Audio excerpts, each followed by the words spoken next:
স্থান ঢাকার জন্য পোশাক অবতীর্ণ করেছি, আর সংযমশীলতার পোশাকই হচ্ছে সর্বোৎকৃষ্ট। তাই বোনেরা আমার, আমাদেরকে খোলামেলা হয়ে আজারে বাজারে দাদাদের মতো জিন্স এন্ড টি শার্ট পরে ঘুরে বেড়ালে চলবে না, নইলে যে আমরা কখনোই হতে পারবো না এক আদর্শ নারী বা এক মিসালি খাতুন। আজকের দিনে যদি আদর্শ নারী দেখতে চান তাহলে কর্ণাটকের বোন মুস্কানের দিকে দেখুন, যাই কিনা হিজাব পরিহিত অবস্থায় কলেজে অনুপ্রবেশে বাধা দেওয়ার পরেও সে জোর পূর্বক মজবুত ঈমান ও ইসলামের স্লোগান আল্লাহু আকবার বলতে বলতে কলেজে অনুপ্রবেশ করে। একেই তো বলা যেতে পারে আদর্শ নারী।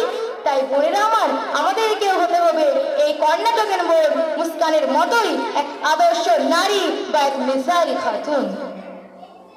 দ্বিতীয় বৈশিষ্ট্য হচ্ছে বাইরে যাওয়ার আদর। বাইরে যাওয়ার সময় অতি ভদ্র ও নমনীয়তা অবলম্বন করতে হবে। হি হি ফি ফি, হাসি মজাক ইয়ার্কি ঠাট্টা ইত্যাদি করতে করতে বাড়ি বাড়িতে বের হলে চলবে না। আল্লাহ পাক সূরা আহজাবের 59 নম্বর আয়াতের মধ্যে ঘোষণা করেন, ইয়া আইয়ুহান নবী কুল লিআজওয়াজিকা ওয়া বানাতিকা ওয়া নিসাইল মুমিনিনা ইউদনিনা আলাইহিন্না মিন জালাবিবিহিন্না। অর্থাৎ হে নবী, আপনি আপনার স্ত্রীগণকে, আপনার কন্যাগণকে এবং বিশ্বাসী নারীদেরকে বলে দিন তারা যেন নিজের বুকের উপর চাদরের কিয়দংশ টেনে নেয়। রাসূল সাল্লাল্লাহু আলাইহি ওয়াসাল্লাম বলেন, মহিলারা হলো গুপ্ত জিনিস, সুতরাং যখন সে বাড়ি থেকে বের হয় শয়তান তাকে পুরুষদের দৃষ্টিতে আরো বেশি সুন্দরী, আরো বেশি সুসজ্জিতা করে তোলে।